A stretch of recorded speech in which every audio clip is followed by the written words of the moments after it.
सदा नाम घोष करू हरिकथा तेने सदा चित्ता समाधान सर्व सुखल्यालू सर्व अलंकार आनंदे निर्भर डुल्लतसो असो ऐसा कोठे आठवची नाही देहीच विदेही भोगुदशा सर्व सुखल्यालू सर्व अलंकार आनंदे निर्भर डुल्लतसो तुका म्हणे आम्ही झालो अग्निरूप तुका म्हणे आम्ही झालो अग्निरूप लागो नेदू पाप पुण्य अंगा सर्व सुखल्यालो सर्व अलंकार आनंदी निर्भर डुलतसो पांडुरंगा करू प्रथम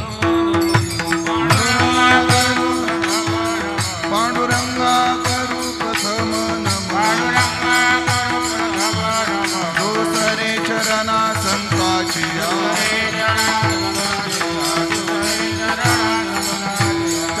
कृपादाने कथेचा विस्तार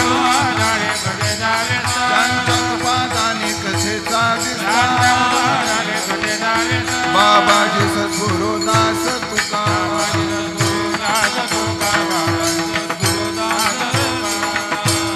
पांडुरंगा करू प्रथम मन दुसरी चरण संताची त्यांच्या कृपादाने कथेचा विस्तारू बाबाजी सद्गुरुदास तुका मस्तक हे पायावरी या वारकरी संताची आजीने पंढरी सारिखाची आपुला धामणगाव केला वैकुंठाधिपती श्री विठ्ठल सखा सोयरा जोडीला जो का भक्त विरक्त भूतळवटी विख्यात हा बोधला त्या श्री संत सद्गुरु मानकोजी चरणी साष्टांग मी घातिला विढाला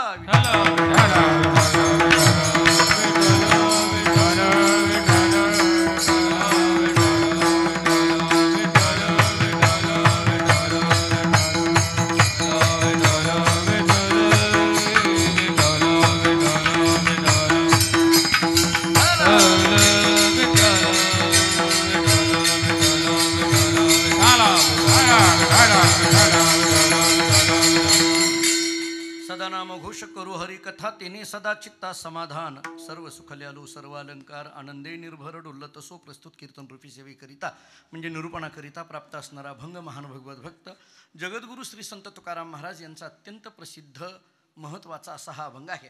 या अभंगातून जगद्गुरु श्री संत तुकाराम महाराज सदा नाम घोष करू हरिकथा याने काय परिणाम घडले या परिणामाचा विचार करतात.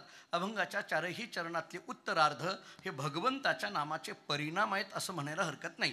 तेने सदा चित्ता समाधान याकरता काय केलं सदा नाम घोष करू हरिकथा. दुसरा विचार करता येईल आनंदे निर्भर डुल्लतसो याकरता काय केलं सदा नाम घोष करू हरिकथा. तिसरा विचार आहे असो ऐसा कोठे आठवची नाही देहीच विदेही भोगुदशा याकरता काय करावं लागलं सदा नाम घोष करू हरिकथा.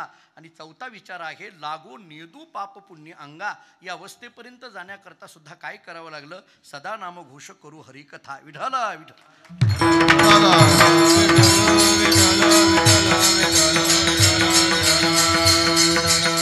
साधारण या अभंगाचा असा आपल्याला विचार करता येण्यासारखा आहे. पवित्र भूमी पंढरी क्षेत्रामध्ये हा उत्सव या ठिकाणी संपन्न होतो आहे. संगीतमय विठ्ठल नामजप महोत्सव संपन्न होत असताना विशेष अशा पद्धतीचं औचित्य या उत्सवाचं असं आहे. वैकुंठवासी प्रातस्मरणीय गुरुवर्य विठ्ठल बाबा घुले महाराज यांच्या पुण्यतिथीच्या निमित्ताने हा उत्सव या ठिकाणी संपन्न होतोय. विशेष करून आज माझ्याकडची ही जी कीर्तन सेवा आहे ती बाबांच्या पुण्यतिथीचाच दिन आहे. आज खऱ्या अर्थाने भाद्रपद वद्य दशमी हा बाबांचा पुण्यतिथीचा दिन आहे आणि पुण्यतिथीच्या दिनावरची पर्व काळावरची सेवा जणू काही माझ्याकडे आहे असं म्हणायला हरकत नाही. आणि त्यामुळे एका अर्थाने या उत्सवामध्ये ज्या नामजपाचा विचार आहे तो अभंगाच्या पहिल्या चरणातल्या पूर्वार्धात आहे आणि ज्यांची पुण्यतिथी आहे त्यांचं चरित्र अभंगाच्या 4 चरणातल्या उत्तरार्धात आहे. विठ्ठल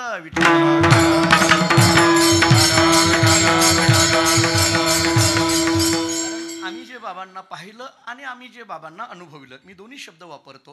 पाहणं आणि अनुभवण्यामध्ये फरक आहे पण आम्ही पाहिलंही आणि त्यांचा काही अनुभवही आम्हाला घेता आला. त्या अनुभवाच्या दृष्टीने आम्हाला जे बाबा वाटले ते तुकोबारांच्या शब्दात बोलायचं झालं तर तेने सदा चित्ता समाधान या समाधान या शब्दाची अनुभूती ज्यांच्याकडे पाहिल्यानंतर दिसून येत होती ते बाबा होते. विठ्ठल बाबांचं चरित्र असं आहे आनंदे निर्भर डुल्लत असो आनंदाने निर्भर होऊन डुल्लणं असं चरित्र म्हणून आध्यात्मिक चरित्र जर बघितलं तर ते विठ्ठल बाबांचं होतं. देहीच विदेही भोगू दशा या स्थितीमध्ये जर होते तर ते बाबा होते आणि लागू नेदू पाप पुण्य अंगा या स्थितीमध्ये जे होते ते बाबा होते. एका अर्थाने आध्यात्मिक दृष्टिकोनातून हे बाबांचं चरित्र आहे असं म्हणून या अभंगाकडे पाहता येण्यासारखं आहे. या अभंगाचा सगळा पदापदांचा विचार माझ्या अल्पमतीने किती करता येणं शक्य आहे मला माहीत नाही आहे, परंतु या अभंगातला तुमच्या माझ्या दृष्टीने एक महत्त्वाचा शब्द आहे. इथं जी अनेक विविध भागातली मंडळी आपण सगळीजण आलेलो आहोत, बरीच जी मराठवाड्यातून आलेली आहेत, काही विदर्भातून आलेली आहेत, काही खानदेशातून आलेली आहेत, काही इकडं पश्चिम महाराष्ट्रातून मंडळी आलेली आहेत. विविध भागातून आपण बाबांच्या पुण्यतिथीनिमित्त आदरणीय पूज्यश्री अरू महाराजांच्या नेतृत्वात सुरू असणाऱ्या उत्सवामध्ये उपस्थित आहोत. पण आपण सगळे या पंढरपुरामध्ये जे उपस्थित आहोत ते एकाच गोष्टी करताय आणि मला वाटतं त्या गोष्टीचा निर्देश महाराजांनी या अभंगामध्ये केला आहे आणि त्याचं नाव आहे समाधान. जे प्रत्येकजण इथं आपण एवढ्या गर्दीने इथं जे आलेलो आहोत, आपल्या प्रत्येकाला असं वाटतं की पंढरीमध्ये या उत्सवामध्ये गेलं की मला समाधान मिळणार आहे आणि त्या समाधानाचा पत्ताच या अभंगात सांगितला आहे. विठ्ठल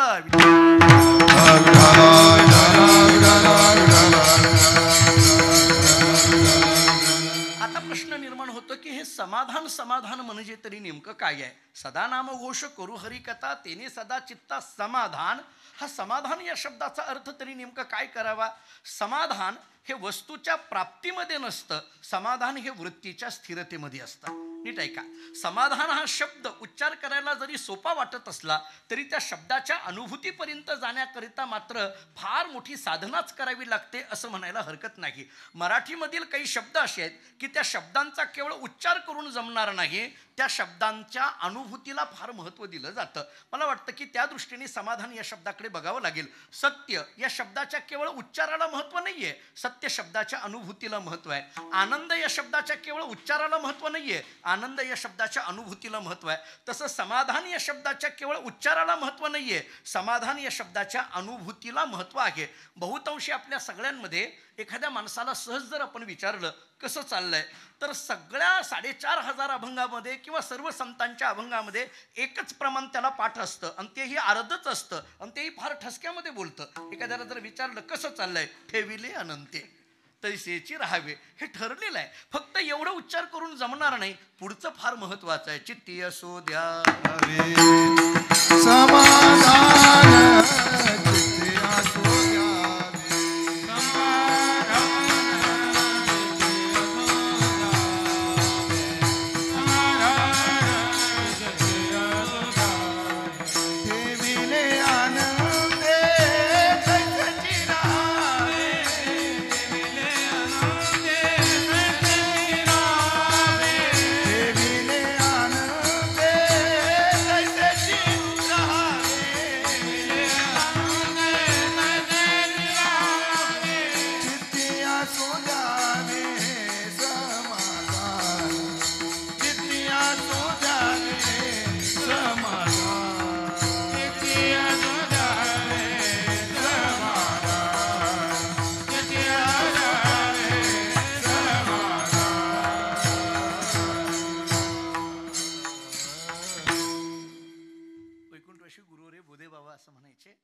एखाद्या अभंगाला चालच असं लावावी की त्या चालीतून तुकोबारांना काय सांगायचं हे कळावं असं बाबा म्हणायचे. आणि बाबांची पूर्ण कृपा ज्यांच्यावर आहे ते उमेश महाराज आहेत असं म्हणायला हरकत नाही. आरू महाराज आहेत, कोमल महाराज आहेत. म्हणजे मला तर असं मगाशी वाटलं आरू महाराज कोमल महाराजांचं आणि हे ऐकल्यानंतर आरू महाराजांचा आवाज किती कोमल आहे, 4 चांद लावून टाकले हो अशा परिस्थितीत झालं. मला मगाच खरंच वाटत होतं हे म्हणजे गंमत अशी आहे. ही सगळी मंडळी म्हणजे आरू महाराजांचं कोमल महाराजांचं उमेश ऐकत राहावं असं वाटतं. किती गोड चाल म्हटली महाराजांनी. मला चाली फार तर मी चालीचा नाही असं म्हणा, बिन चालीचा असं म्हटलं तरी हरकत नाही, पण मला भजन ऐकायची फार आवड आहे. त्या दृष्टीने जर बघितलं तर ठेविली अनंते तैसेची राहावे, चित्ती असू द्यावे समाधान.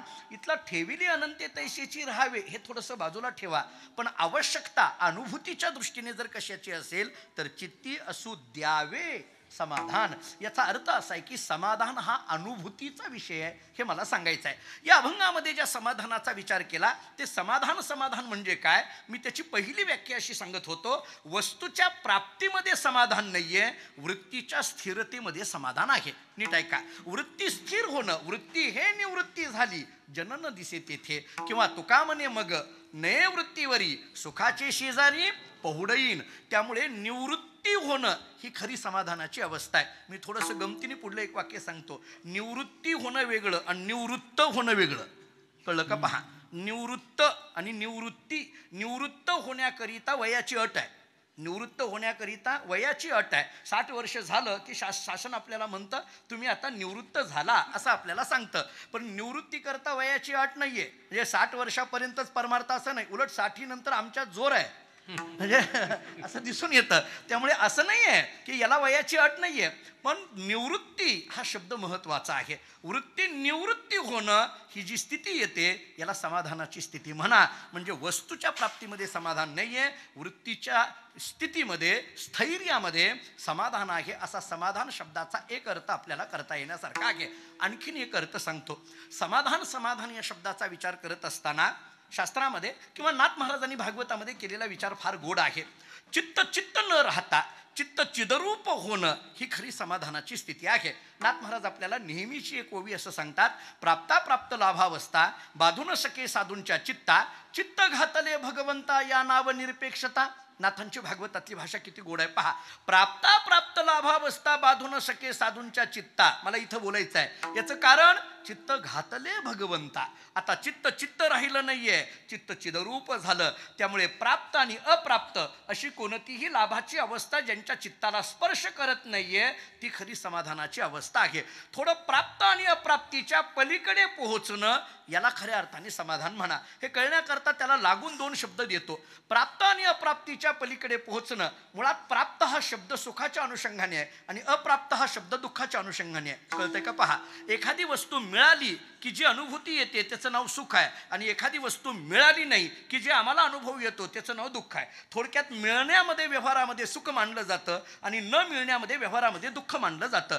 प्राप्त आणि अप्राप्त यांनी जन्म ज्याला दिला जातो ते सुख दुःख आहे. परंतु अशी सुख आणि दुःखाची कोणतीही अवस्था ज्यांच्या चित्ताला स्पर्श करत नाही अशी जी चित्ताची चिदरूप अवस्था झालेली आहे या अवस्थेला समाधान म्हणा. असा एक समाधानाचा विचार आपल्याला करता येईल. थोडक्यात काय झालं? वृत्ती निवृत्ती होणं याला समाधान म्हणा किंवा चित्त चित्त न राहता चित्त चिदरूप होणं याला समाधान म्हणा.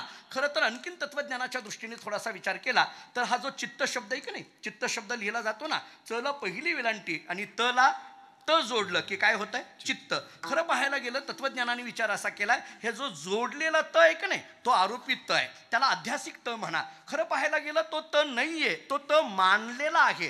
जर तो त काढला बाजूला तर खाली काय राहतंय? चित्त.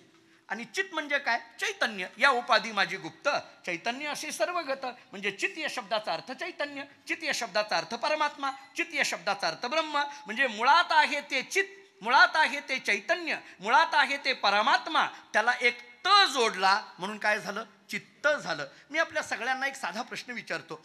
प्रपंचाचा संबंध हा चित्ताशी आहे, बरोबर आहे? प्रपंच म्हटलं की चित्त आणि परमार्थ म्हटलं की चित्त. आता पटलं का? बघा, चित्त म्हटलं की परमार्थ आणि चित्त म्हटलं की प्रपंच. आता थोडं पुढे विचारतो. प्रपंच म्हटलं की दुःख आणि परमार्थ म्हटलं की सुख. एवढं तर मान्य आहे. प्रपंच म्हटलं की दुःख आणि परमार्थ म्हटलं की सुख. या दृष्टीने जर विचार केला तर चित्त म्हटलं की दुःख आणि चित्त म्हटलं की सुख. थोडं आणखीन बोलायचं झालं तर त जोडला की चित्त आणि चित्त म्हटलं की प्रपंच आणि प्रपंच म्हटलं की दुःख. त काढला की चित्त आणि चित्त म्हटलं की सुख आणि सुख म्हटलं की परमार्थ.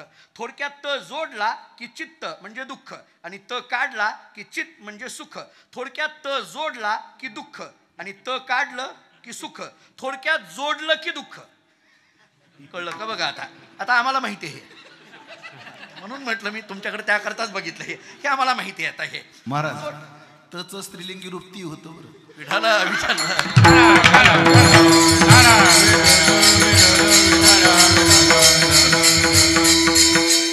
म्हणून आम्ही फक्त असं गुप्त पद्धतीने बोललो ते तुम्ही जाहीर केलं.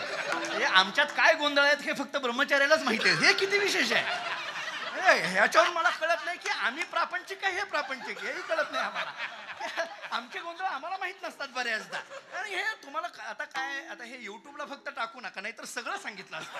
ते आम्हाला काय काय सांगतात तुम्ही. अरू महाराज मला विचारा, उल्हास महाराजांना विचारा म्हणजे कळेल. असं जाऊ द्या. मला मुद्दा बोलायचा असा आहे, चित्त आणि चित्त या शब्दाच्या संबंधाने विचार चाललाय. आता मला जे बोलायचं आहे, चित्त म्हटलं की प्रपंच आहे, दुःखाचा विचार आहे. थोडक्यात चित्त जोपर्यंत चित्त म्हणून आहे तोपर्यंत सुख दुःखाच्या द्वंद्वामध्ये हा जीव अडकतोय. ते चित्त चित्त न राहता चित्त चिदरूप होणं, महाराजांच्या शब्दात बोलायचं झालं तर चित्त चैतन्य पडता मिठी दिसे हरिरूप अवघी सृष्टी. आता चित्त चित्त राहिलं नाही, ते चित्त चिदरूप झालं. मग अशी जी स्थिती आहे ना, ही समाधानाची स्थिती आहे. कारण इथं प्राप्त आणि अप्राप्तीच्या पलीकडे पोहोचलंय. प्राप्त आणि प्राप्तीच्या पलीकडे पोहोचणं याला सुख दुःखाच्या पलीकडे पोहोचणं, याला आणखीन वेदांतातल्या शब्दात बोलायचं झालं तर द्वंद्वाच्या पलीकडे पोहोचणं लक्षात घ्या. आणि द्वंद्वाच्या पलीकडे पोहोचणं हे ज्यांच्या जीवनामध्ये घडतं त्यांना संत म्हटलं जातं. कारण जी ही द्वंद्वाधिके दुराविली कोण पुण्य यांचा होईन सेवक. जी ही द्वंद्वाधिके या द्वंद्वाच्या त्या पलीकडे पोहोचलेली आहेत, सुख दुःखाच्या पलीकडे पोहोचलेले आहेत. मी याच्याकरता एक तुकोबाऱ्यांचं प्रमाण आणि एक ज्ञानोबाऱ्यांचं प्रमाण देऊन पुढे जातो. अगदी साधी सोपी दोन्ही प्रमाणं आहेत. तुकोबाराय म्हणतात, आता आम्ही सुखातही राहिलो नाही आणि दुःखातही राहिलो नाही, या सुख दुःखाच्या पलीकडे पोहोचलेलो आहोत. देहभाव हरपला तुझं पाहता विठ्ठला, कळो नये सुख दुःख तहान हरपली भूख. कळो नये सुख दुःख, आता सुखही राहिलं नाही आणि दुःखही राहिलं नाही. याचं कारण काय? प्रक्रिया करताना असं करा, तुझं पाहता विठ्ठला 1, देहभाव हरपला 2, परिणाम कळो नये सुख दुःख 3. म्हणजे तुझं पाहता विठ्ठला हे अगोदर घडलं. ज्ञानोबारांच्या ओवीत बोलायचं झालं तर तै शरीर भाव नासती इंद्रिय विषय विसरती, जय सोहम भाव प्रतीती प्रगट होय. तै शरीर भाव नासती इंद्रिय विषय विसरती, पण कै जय सोहम भाव प्रतीती प्रगट होय. जय सोहम भाव प्रतीती प्रगट होय 1, तै शरीर भाव नासती 2. सोहम भाव प्रतीती प्रगट होय म्हणजे तुझं पाहता विठ्ठला, शरीर भाव नासती म्हणजे देह भाव हरपला. विठ्ठल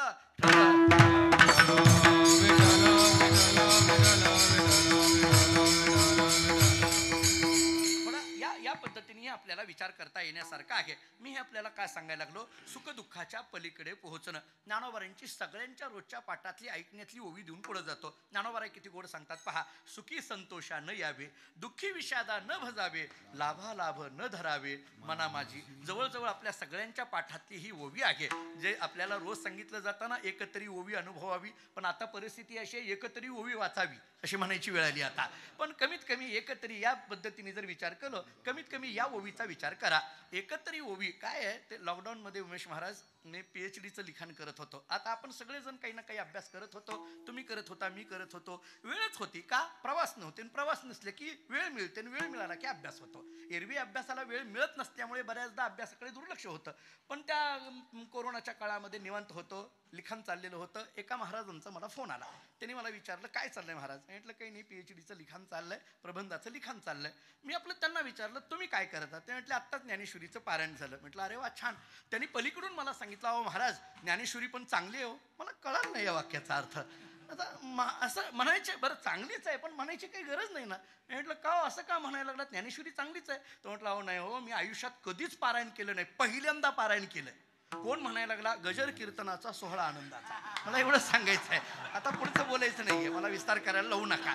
अशी परिस्थिती आता अलीकडे समाजामध्ये, त्या दृष्टीने थोडासा विचार आपण करा. आता हे कोणाकोणाला लागणं लावून घेतलं असं करू नका, मला पुढे बोलू द्या. आता ज्ञानोबाराय काय सांगतात पहा, सुखी संतोषानं यावे. बरं आता इथं बरेच आहेत हो, बरं एकाकडे नाही अनेक ठिकाणी गेलेले आहेत. विठ्ठल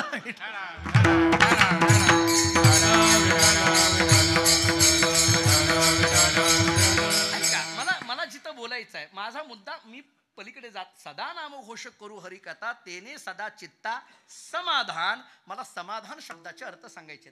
मी एक अर्थ काय केला, वृत्ती निवृत्ती होणं याला समाधान म्हणा. मी दुसरा अर्थ काय करायला लागलो, चित्त चित्त न राहता चिदरूप होणं याला समाधान म्हणा. मी याच्याकरता आणखीन एक विचार काय सांगत होतो, चित्त निरद्वंद्व होणं म्हणजे कोणत्याही पद्धतीचं द्वैत शिल्लक न राहणं, अशी स्थिती जिथं आहे त्याला समाधान म्हणा. आणि हे द्वैताच्या पलीकडे पोहोचणं याच्याकरता ही ज्ञानोबारांची ओवी मी आपल्याला सांगत होतो. ज्ञानोबाराय बोलतात, कसं असावं, सुखी संतोषा न यावे, दुःखी विषादा न भजावे, लाभालाभ न धरावे मना माझी. आता या ओवीचा विचार करताना तीनही मुद्दे मना माझी इथं चिंतन करता येण्यासारखं आहे. सुखी संतोषा न यावे कुठं? मना माझी. दुःखी विषादा न भजावे कुठं? मना माझी. लाभालाभ न धरावे कुठं? मना माझी. माझ्या मनामध्ये एक छोटासा प्रश्न आहे. काही नाही. या ओवीला धरून मी एक प्रश्न उपस्थित करतो.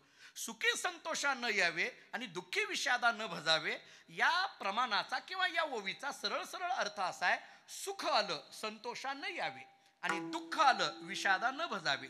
थोडक्यात सुख आलं हुरळून जाऊ नका आणि दुःख आलं डोक्याला हात लावून बसू नका, असा सरळ अर्थ. आपल्या भाषेत बोलायचं झालं तर सुख आलं तर फार हुरळून जाऊ नका, आनंदाने उड्या मारत बसू नका, आणि दुःख आलं तर डोक्याला हात लावून खिन्न होऊन बसू नका. माझा प्रश्न असा आहे, एक व्यावहारिक माणूस म्हणून एक प्रश्न उपस्थित करतो, असं कसं काय? व्यवहारामध्ये सुख आलं की मनुष्य हुरळून जातो आणि दुःख आलं की माणूस डोक्याला हात लावून बसतो. ही सहज क्रिया आहे. तुमच्या माझ्या जीवनामध्ये काही सुखाच्या घटना घडतात आणि काही दुःखाच्या घटना घडतात. रोज आहे, रोज सकाळपासून सायंकाळपर्यंत सातत्याने काही सुख दुःखाचा विचार आमच्या जीवनामध्ये सातत्याने होतोय. कितीतरी छोट्या छोट्या गोष्टीवरनं सुख दुःखाच्या अनुभूती आपल्याला प्रपंचामध्ये व्यवहारामध्ये येत असलेल्या दिसून येतात. एखादी गोष्ट मिळाली की आम्हाला सुख होतं, आम्ही आनंदाने उड्या मारायला लागतो, नवे कौतुकाने दुसऱ्यांना सांगायला लागतो. ज्ञानोबाराय बोलतात, सुख आलं ना नका हुरळून जाऊ. दुःख झालं की आम्ही खिन्न होतो, डोक्याला हात लावून बसतो, थोडंसं अस्वस्थ होतो, उद्विग्न होतो. ज्ञानोबाराय बोलतात, दुःख आलं ना उद्विग्न होऊ नका. आपण असं का, असं कसं शक्य आहे? मी आपल्याला त्याच्यातून एक प्रश्न उपस्थित करेल, सुखी संतोषा का न यावे आणि दुःखी विषादा का न भजावे? जर आपल्या लौकिकातून विचार केला तर सुखी संतोषा का न यावे, दुःखी विषादा का न भजावे, मला वाटतं त्याच्या कारणांचा जर विचार आपण करायला गेलो तर थोडासा सुख आणि दुःख याचा थोडासा विचार आपण असा करूया. मुळात सुख आणि दुःख या मनामध्ये एखाद्या वस्तूच्या अनुकूल प्रतिकूलतेच्या संबंधाने निर्माण झालेल्या संकल्पना आहेत. एक साधा विचार जर आपण मानसशास्त्राच्या दृष्टीने केला, नीट ऐका. वस्तू वस्तूच असते. ती वस्तू अनुकूल झाली की ती वस्तू सुख देऊ लागते आणि तीच वस्तू प्रतिकूल झाली की ती वस्तू दुःख देऊ लागते. म्हणजे वस्तूच्या अनुकूल प्रतिकूलतेवर सुखदुःखाची संकल्पना अवलंबून आहे. माझा मुद्दा कळतोय का? पहा, एकच वस्तू ज्याला अनुकूल झाली त्याला सुख वाटतं आणि तीच वस्तू ज्यांना प्रतिकूल झाली त्यांना दुःख वाटतं. मी उदाहरणं तुम्हाला सोपी सोपी देतो. वस्तू अनुकूल झाली, हा माईक आहे, मी बोलायला लागलो, आवाज तुम्हाला सगळ्यांना ऐकू येऊ लागला, व्यवस्थित चाललंय. अनुकूल झालं की हा माईक माझ्या सुखाचं कारण ठरतो. हा माईक बंद पडला, याचा आवाज कमी झाला, मी बोलायला लागलेलं तुमच्यापर्यंत जाईना, म्हणजे हा माईक प्रतिकूल झाला तर मला हाच माईक दुःखाचं कारण ठरतो. माईक नावाची वस्तू एकच आहे, पण ती जेव्हा अनुकूल असते तेव्हा ती मला दुःख देते, ती जेव्हा प्रतिकूल असते तेव्हा ती मला दुःख देते. अनुकूल असते तेव्हा सुख देते आणि प्रतिकूल असते तेव्हा दुःख देते. वस्तू एकच आहे, ती अनुकूल झाली की सुख आहे आणि प्रतिकूल झाली की दुःख आहे. जाऊ द्या, उदाहरण दुसरं देतो. आपण सगळी जण इथं पंढरपूरला आलेले आहात. चंद्रभागेमध्ये स्नान करण्या एवढं पाणी असणं हे सुखाचं का दुःखाचं? माझा साधा प्रश्न आहे. नदीमध्ये, चंद्रभागेमध्ये आपण आता रोज सकाळी उठलं की स्नानाला जातो. स्नान करण्या एवढं नदीमध्ये पाणी असणं हे सुखाचं का दुःखाचं? सुखाचं, कारण ते अनुकूल झालं आम्हाला. आता मी थोडंसं पुढे विचारतो. समजा भरपूर पाऊस पडला, भरपूर वरती पाऊस पडला, नदीला भरपूर पाणी आलं, एवढं पाणी आलं की नदीला त्या महापूर आला, पंढरपुरामध्ये पाणी आलं, सर्व मठामध्ये पाणी शिरलं. आता मला सांगा, ते पाणी सुखाचं का दुःखाचं?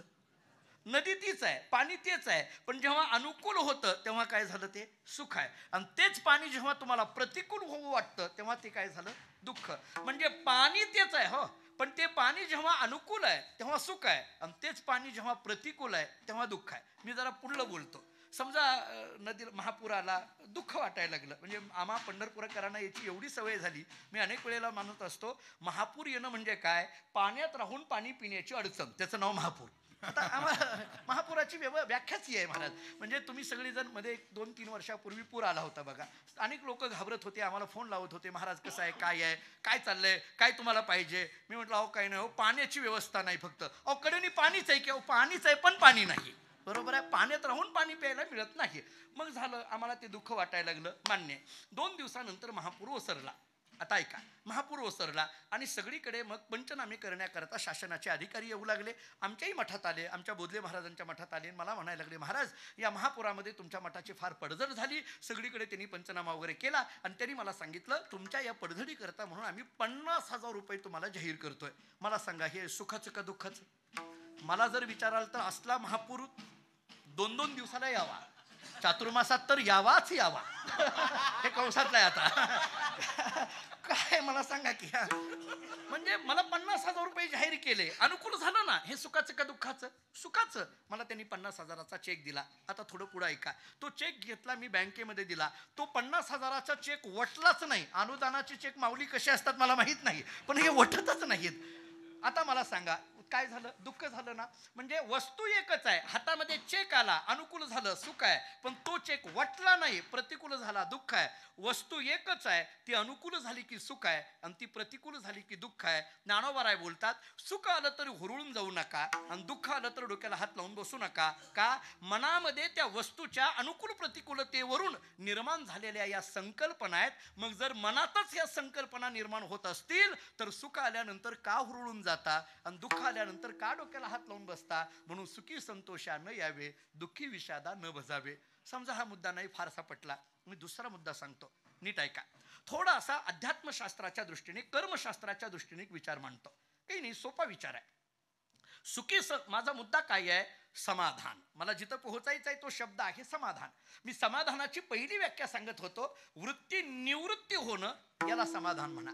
मी समाधानाची दुसरी व्याख्या सांगत होतो, चित्त चिदरूप होणं याला समाधान म्हणा. मी समाधानाची तिसरी व्याख्या सांगत होतो, द्वंद्वाच्या पलीकडे पोहोचणं याला समाधान म्हणा. आणि या द्वंद्वाच्या पलीकडे पोहोचणं याच्याकरिता मी सुख दुःखाच्या पलीकडे पोहोचणं याला समाधान म्हणा, असं मी आपल्याला बोलतोय. आता हे सुख दुःखाच्या पलीकडे पोहोचणं का? ज्ञानोबांच्या ओवीचा विचार करत होतो आपण. सुखी संतोषा न यावे, दुःखी विषादा न भजावे. याचं पहिलं उत्तर मी आपल्याला असं दिलं, मनातच वस्तूच्या अनुकूल प्रतिकूलतेवरनं सुख दुःखाच्या संकल्पना निर्माण होतात, म्हणून सुखी संतोषा न यावे. हे उत्तर नाही पटलं तर मी दुसरं उत्तर कर्मशास्त्राच्या दृष्टीने देतो. थोडासा अध्यात्म रामायणाचा विचार करा. काही नाही, सगळ्यांना माहीत असलेला विषय आहे. काय आहे? प्रभू रामचंद्र जेव्हा वनवासाला निघाले आणि प्रभू रामचंद्रांच्या वनवास गमनामधला विचार सांगत असताना रामचंद्र प्रभू निघाले. जात असताना प्रभू रामचंद्र कोणाकोणाला भेटले आणि काय काय चर्चा झाली याची एक स्वतंत्र यादी आपल्याकडे दिलेली दिसून येते. मग अनेकांची नावं घेतली जातात. प्रभू रामचंद्र कोणाला भेटले, कसे भेटले, काय चर्चा झाल्या. राम जेव्हा निघाले तेव्हा कौशल्या मातेच्या जवळ गेले. कौशल्याची आणि रामाची जी चर्चा झाली त्याच्यातूनही पुष्कळ विचार सांगितले जातात. खरं तर मग पुढं थोडंसं गेले, लक्ष्मणाबरोबर चर्चा झाली, काही सीतेबरोबर चर्चा झाली. रामचंद्र प्रभू जेव्हा निघाले तेव्हा कौशल्याला सांगतात मी निघालो. कौशल्य मातेने सांगितलं, अरे कुठं निघाला? कुठं निघाला? उद्या राज्याभिषेक आहे ना. म्हटले माझा राज्याभिषेक नाहीये. मग भरताचा राज्याभिषेक आहे. थोडक्यात याचा अर्थ आपल्याला वनवासाला जायला सांगितलेलं आहे हे कौशल्याला माहीत नाही. कैकेयीची आणि राजा दशरथाची काय चर्चा झाली, कैकेयीची आणि राजा दशरथाची काही चर्चा झाली हे कौशल्याला माहीत नाही. नीट ऐका. कौशल्या कोणाला म्हणायचं? आपल्या शेजारी काय चालतंय हे जिला माहीत नाही तिचं नाव कौशल्या. कळलं का? पहा, आपल्या शेजारी काय चालतंय हे जिला माहीत नाही तिचं नाव कौशल्या. आणि थोडं पुढं बोलू, अख्ख्या गावात कुठं कुठं काय काय होतं हे जिला माहिती तिचं नाव मंथरा. कौशल्या कळाली का? मला मंथरा नाही सांगायची, कौशल्या. आता ती मग सगळी चर्चा झाली. रामचंद्र पुढे निघाले. लक्ष्मणाच्या बरोबर काही चर्चा झाली. पुढे गेल्यानंतर सीतेबरोबर चर्चा झाली. सीतामाईने सांगितलं कुठं निघालात, काय कोणाला विचारायला लागलात परवानगी? तुम्हाला विचारतो. तुम्हाला म्हणजे कोणाला विचारता? मी काही तुमच्यापासून वेगळी आहे का? पतीची आमता अनुसरोनी पतिव्रता. नाथ महाराजांनी काही दृष्टांत या संबंधाने असे दिलेले आहेत की प्रभू रामचंद्र फूल आहेत तर त्याच्यातला सुगंध म्हणजे सीतामाई आहेत. प्रभू रामचंद्र साखर आहेत तर त्याच्यातली गोडी म्हणजे सीतामाई आहेत. प्रभू रामचंद्र चित्त आहेत तर त्याच्यातलं चैतन्य म्हणजे सीतामाई आहेत. मग गोडी साखरेला सोडून कुठं राहत असते का? सुगंध फुलाला सोडून कुठं राहत असतो का? रुक्मिणी स्वयंवरामध्ये एक ओवी इथे पहा, फार गोड आहे. या संबंधाने असल्यामुळे देतो, मला विस्तार करायचा नाही. कनका सवे जैशी कांती की सूर्या सवे जैशी दीप्ती तैशी श्रीकृष्ण शक्ती रुक्मिणी अवतरली वैदर्भ देशी, अशी भाषा वापरली. म्हणजे कनका सवे जैशी कांती, जिथं जिथं कनक आहे तिथं तिथं कांती आहे. जिथं जिथं सूर्य आहे तिथं तिथं दीप्ती म्हणजे प्रकाश आहे. तसं जिथं जिथं परमात्मा तिथं तिथं त्याची शक्ती. म्हणजे जिथं राम तिथं सीता, जिथं कृष्ण तिथं रुक्मिणी, अशा पद्धतीने आहे. मग सीतामाईंनी सांगितलं मीही तुमच्या बरोबर येणार. हे तिघही निघाले.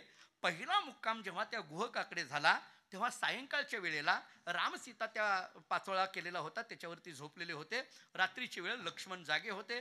तो घोग पायाजवळ बसलेला होता आणि त्यांनी लक्ष्मणाकडे पाहिलं आणि सांगितलं, दादा खरं पाहायला गेलं तर हे सगळं ऐश्वर प्रभू रामचंद्रांना कालपर्यंत भोगायला मिळालं आणि आज मात्र या शय्येवर झोपावं लागायला लागलंय. हे सगळं त्या कैकेयीमुळे झालं. आणि अदवा तदवा बोलायला सुरुवात केली.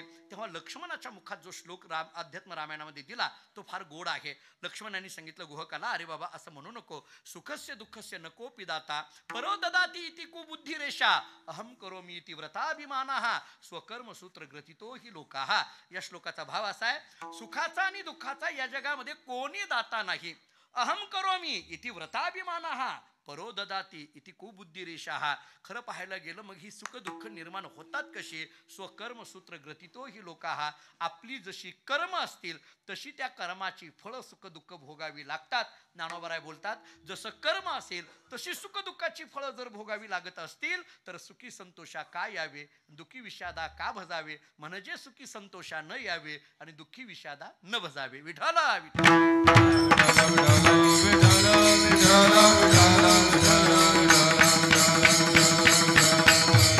असा दोन पद्धतीने विचार झाला. म्हणजे सुख दुःख हे मनामध्ये वस्तूच्या अनुकूल प्रतिकूलतेने निर्माण होतात म्हणून सुखी संतोषा न यावे, दुःखी विषादा न भजावे. एक, सुख दुःख हे आपणच करत असलेल्या कर्माची फळं आहेत म्हणून सुखी संतोषा न यावे, दुःखी विषादा न भजावे.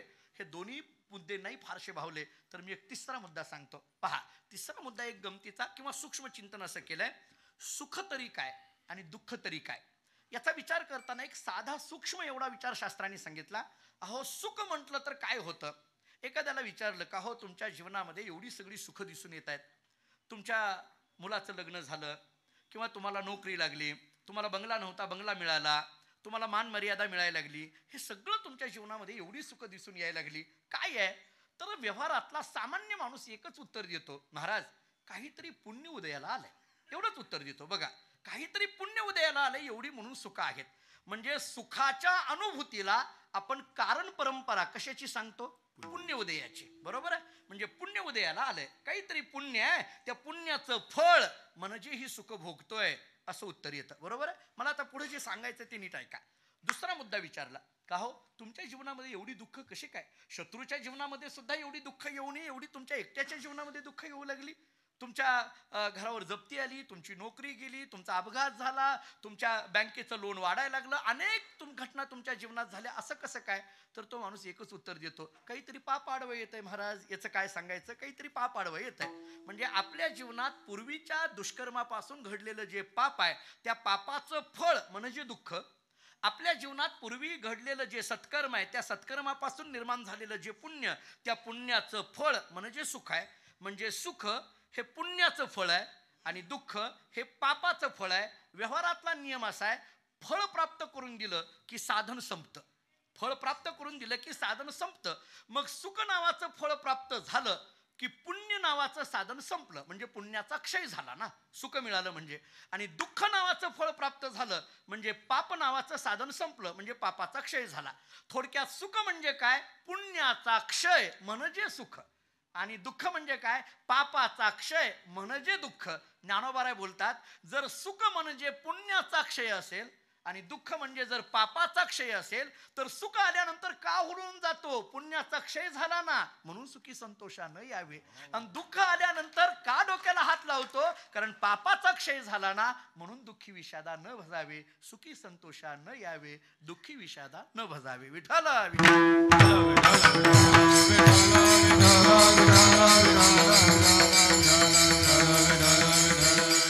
साधारण या तीन पद्धतीने आपल्याला विचार करता येण्यासारखा आहे. मनामध्ये सुख दुःख या अनुकूल प्रतिकूलतेवर निर्माण होतात म्हणून सुखी संतोषा न यावे, दुःखी विषादा न भजावे. एक, आपण केलेल्या कर्माची फळं म्हणजेच ही सुख दुःख आहे. सुखस्य दुःखस्य न कोपी जाता या दृष्टीने, स्वकर्म सूत्र ग्रथितो ही लोका या दृष्टीने, म्हणून सुखी संतोषा न यावे, दुःखी विषादा न भजावे.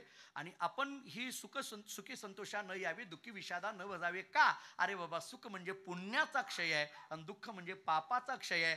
पुण्याचा क्षय झाला की आनंदाने कशा उड्या माराव्या, आणि जर पापाचा क्षय होत असेल तर डोक्याला हात लावून का बसावा? म्हणून सुखी संतोषा न यावे, दुःखी विषादा न भजावे, याचा अर्थ या सुखदुःखाच्या पलीकडे पोहोचावं, आणि या सुखदुःखाच्या पलीकडे पोहोचणं अशी जी स्थिती आहे, या स्थितीलाच म्हणा समाधान. विठ्ठल विठ्ठल.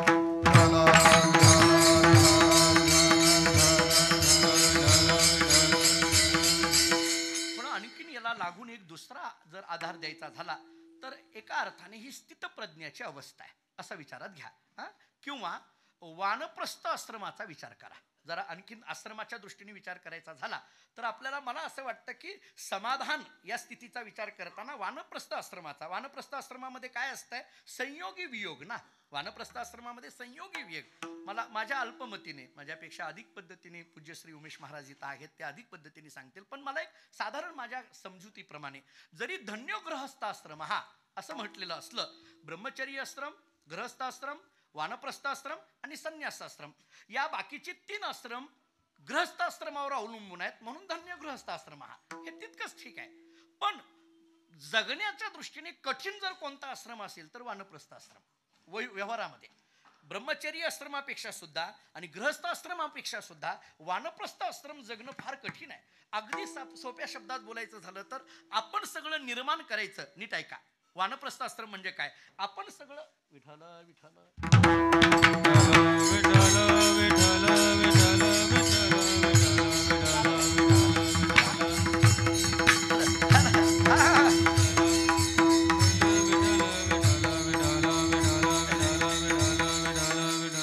साधारण वानप्रस्थ आश्रमाचा विचार करताना व्यवहारातलं वाक्य सांगतो, आपण सगळं निर्माण करायचं आणि आपल्या डोळ्या देखत आपण त्याच्यात राहत असताना सुद्धा हे आपलं नाही म्हणायचं, हे फार कठीण आहे. लक्षात येते का? बघा, आपण सगळं निर्माण करायचं आणि आपण त्याच्याकडे बघत असताना सुद्धा हे आपलं इदम न मम या वृत्तीने राहायचं, हे फार कठीण आहे. आणि ते तिथं जमत नसलं तर चातुर्मासाला यायचं. म्हणजे हे सोपं सांगतो, म्हणजे ते जर तिथं जमत नसेल, ते जमणं कठीण असतं ते. म्हणून वानप्रस्थ आश्रम मला थोडं आणखीन कधी म्हणजे माझा फार वेळ वाढेल, पण रामायणामध्ये महाराज मला असं वाटतं की सगळ्यांमध्ये सुद्धा मला शत्रुघ्न एक वेगळाच वाटतो रामायणामध्ये, सगळ्यामध्ये. म्हणजे थोडंसं काकणवर अधिक वाटतात मला. म्हणजे थोडं एखाद्या वेळेस काही अपशब्द माझ्याकडून जाईल, पण माफ करा मला. राम, लक्ष्मण, भरत, शत्रुघ्न या चौघांमध्ये शत्रुघ्न काकणभर मला अधिक वाटतात. मला या सगळ्यांमध्ये अधिक वाटतात. राम, लक्ष्मण भरतापेक्षा सुद्धा अधिक वाटतात. याचा अर्थ अशी मी तुलना करतोय असं नाहीये. पण बघा ना, त्या राजगादीवर रामचंद्र प्रभू 14 वर्ष बसत नाही, ते वनवासाला गेले. लक्ष्मणजी 14 वर्ष बसत नाहीत, वनवासाला गेले. भरतजी 14 वर्ष नंदीग्रामामध्ये राहतात, त्या राजगादीवर बसत नाही. राजगादी किंवा ती खुर्ची, गादी म्हणा, खुर्ची म्हणा, जे तुम्हाला सिंहासन म्हणा, जे योग्य वाटेल ते, त्या खुर्चीवर हे तिघही बसत नाहीत, शत्रुघ्नही बसत नाही. पण या तिघांपेक्षा शत्रुघ्न का थोडासा वेगळा वाटतो? कारण या तिघांच्या समोर खुर्ची नव्हतीच, 14 वर्ष नव्हती. 14 वर्ष रामाच्या समोर ती राजगादी नव्हती, वनवासात होते ना. लक्ष्मण 14 वर्ष राम त्या गादीच्या समोर नव्हते, किंवा ती गादी भरताच्या समोर नव्हती. पण शत्रुघ्न 14 वर्ष सतत त्या खुर्चीकडे बघून सुद्धा एकदाही त्या खुर्चीवर बसावं असं त्यांच्या मनात येत नाही. हे शत्रुघ्नाचं वैराग्य या सगळ्यांपेक्षा काकणभर अधिक आहे असं मला वाटतं, अधिक आहे. आणि म्हणून शत्रुघ्न रामायणातला कधीतरी ऐकला पाहिजे, स्वतंत्र पद्धतीने ऐकला पाहिजे. थोडं मी आणखीन माफी मागून बोलेल. स्वतंत्र कधीतरी शत्रुघ्न स्वतंत्र पद्धतीने नाथरायांनी सांगितलेला त्यातल्या त्यात, कारण नाथरायांनी फार गोड वर्णन केलं शत्रुघ्नाचं, वेगवेगळ्या अंगाने केलंय. सगळ्या 4ही भावंडाच्या नावापासूनचे उल्लेख नाथरायांनी सांगितले. म्हणजे मला तर असं वाटतं, खरं तर शत्रुघ्नाने एवढं करूनही ते पात्र जरा दुर्लक्षितच राहिलं. बहुतांशी असंच होतं, लग्नामध्ये काम करणारी कामच करत राहतात आणि बाकीची फोटो काढणारी फोटो काढून निघून जातात, म्हणजे असं होऊन जातं. पण त्याचा खरं पाहायला गेलं तर त्या शत्रुघ्नाचा विचार करायला पाहिजे. कधीतरी काम एवढं केलंय, 14 वर्ष त्यागाची भावना ही सोपी नाहीये. मला वाटतं त्या अंगाने जर विचारलं आणि शत्रुघ्नाचं एकंदरीत चरित्र जर डोळ्यासमोर माझ्या तुम्ही म्हटलात तर ते वानप्रस्थ आश्रमातलं चरित्र, इदम न मम या वृत्तीतलं चरित्र. आणि मला वाटतं या स्थितीमध्ये जाणं ही समाधानाची स्थिती असं म्हणायला हरकत नाही. 3 मुद्दे झाले. वृत्ती निवृत्ती झाली, याला समाधान म्हणा. चित्त चिदरूप होणं, याला समाधान म्हणा. द्वंद्वाच्या पलीकडे पोहोचणं, याला समाधान म्हणा. किंवा मन मन म्हणून न राहता मन न मन या स्थितीमध्ये जाणं, याला समाधान म्हणा. मग कुणीतरी महाराजांकडे गेलं, महाराज या समाधानापर्यंत जाण्याकरिता काय करावं लागेल, काय करावं लागेल? महाराजांनी त्याला विचारलं, तुला समाधान कसं पाहिजे? तो म्हटला सदा पाहिजे. मग सदा पाहिजे ना, नीट ऐक. समाधान जर सदा पाहिजे तर नामघोष सुद्धा सदा पाहिजे. अभंगाचं पहिलं चरण. सदा नाम घोष करू हरी सदा नाम घोष करू हरि कथा. सदा नाम घोष करू हरी कथा. सदा नाम घोष करू हरि कथा. तेने सदाची समाधान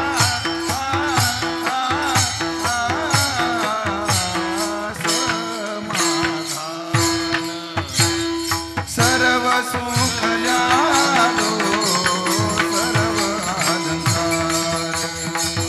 सर्व सुख ल्यालो सर्व अलंकार. तेने सदाची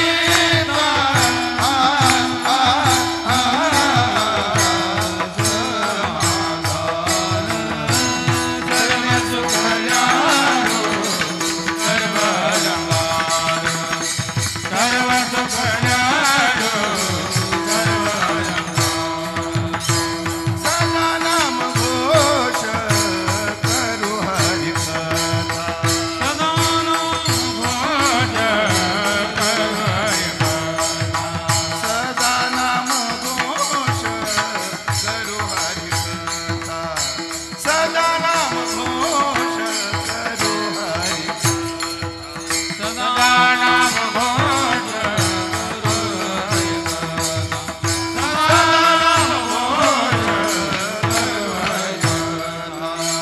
तेने सदाची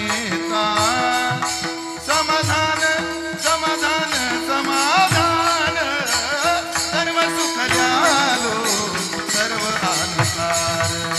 सर्व सुख ल्यालो सर्व अलंकार.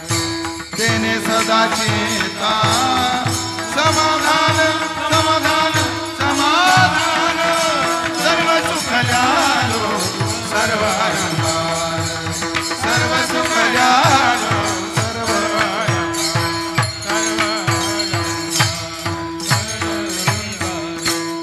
सदा नाम घोष करू हरिकथा तेने सदा चित्ता समाधान.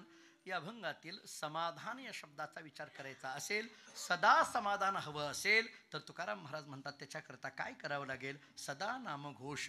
अभंगाच्या पहिल्या चरणातल्या पूर्वार्धातला सदा आणि अभंगाच्या पहिल्या चरणातल्या उत्तरार्धातला सदा, हे दोन्ही सदा फार महत्वाचे आहेत.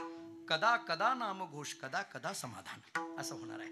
जर सदा नामघोष तर सदा समाधान. सदा या शब्दाचा अर्थ सतत. सतत सततम कीर्तयंतो माम. गीता आम्हाला सांगते अखंड. नारद भक्ती सूत्र आम्हाला सांगतं अव्यावृत भजनात.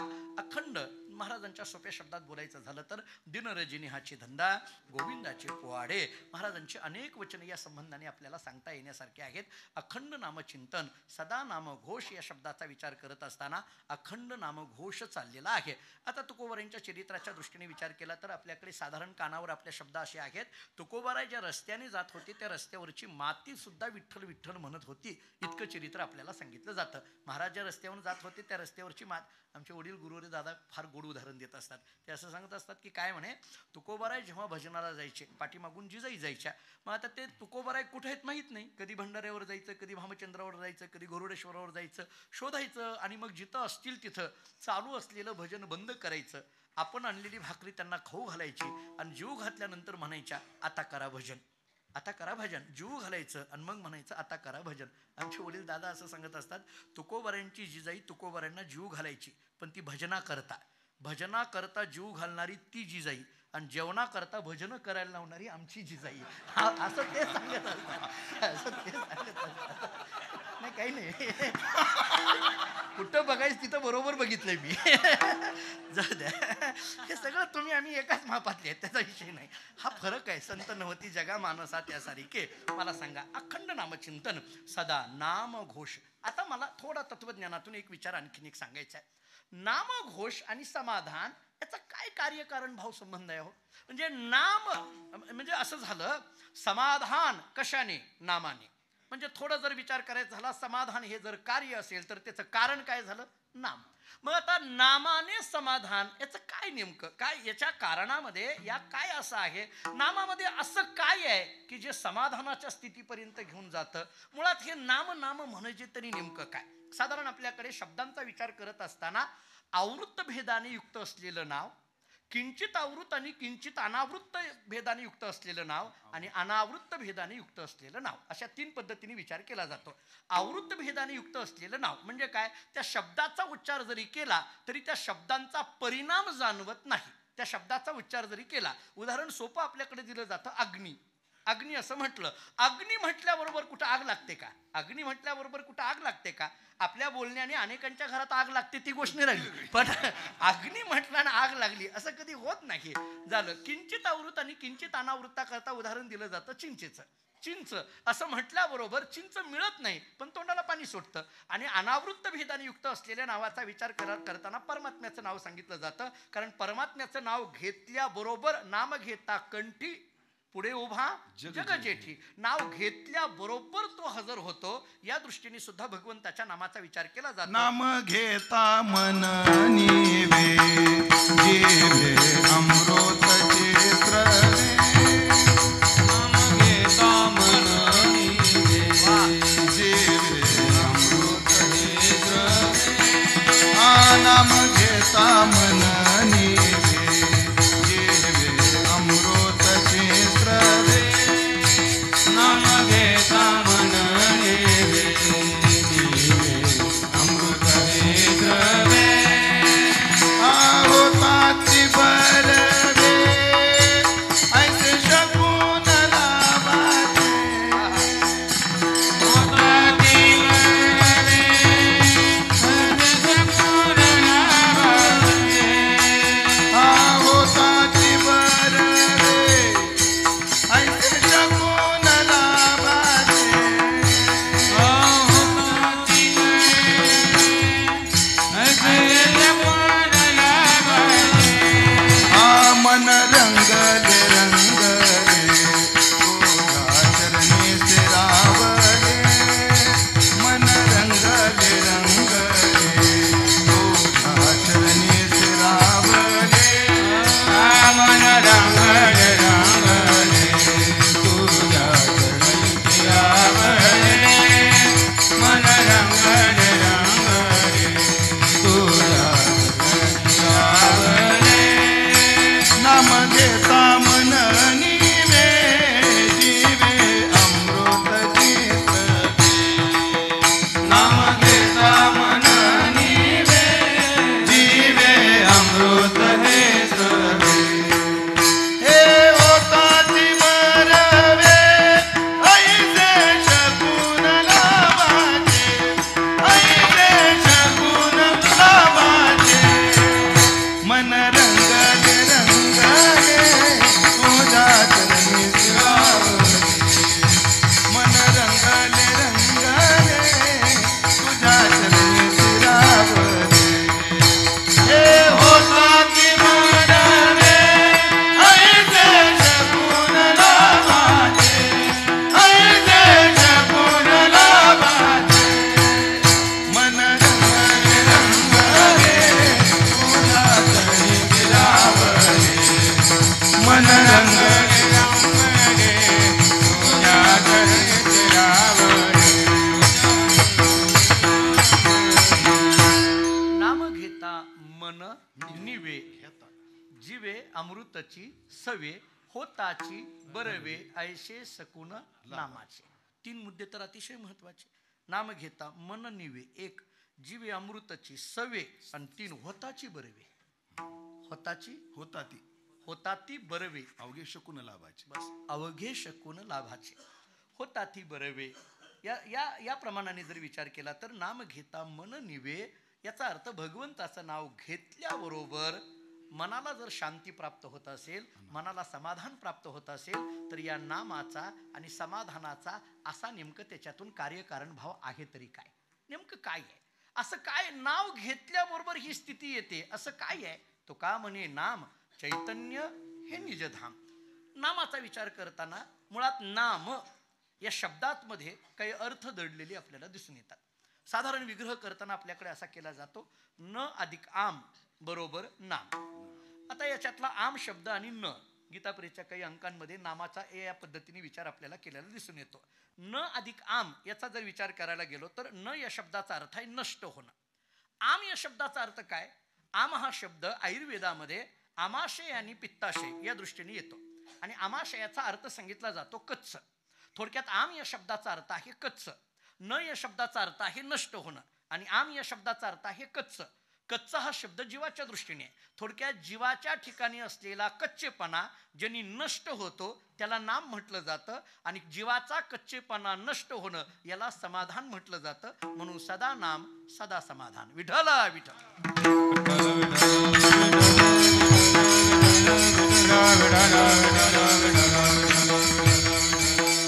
नाम शब्दाचा विचार आणि समाधान शब्दाचा विचार आपल्याला एक असा केलेला दिसून येतो. आणखीन एक विचार केलेला दिसून येतो.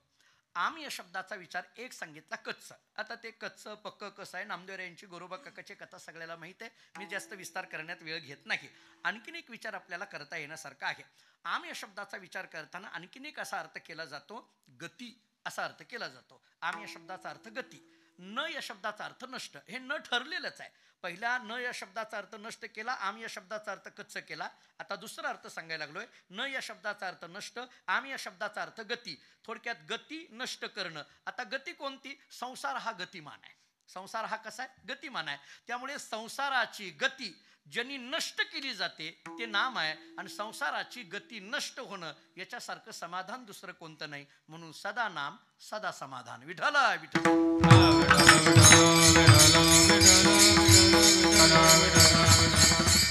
दोन अर्थ झाले. न अधिक आम याच्यातला आम या शब्दाचा एक अर्थ सांगितला कच्च, आम या शब्दाचा दुसरा अर्थ सांगितला गती.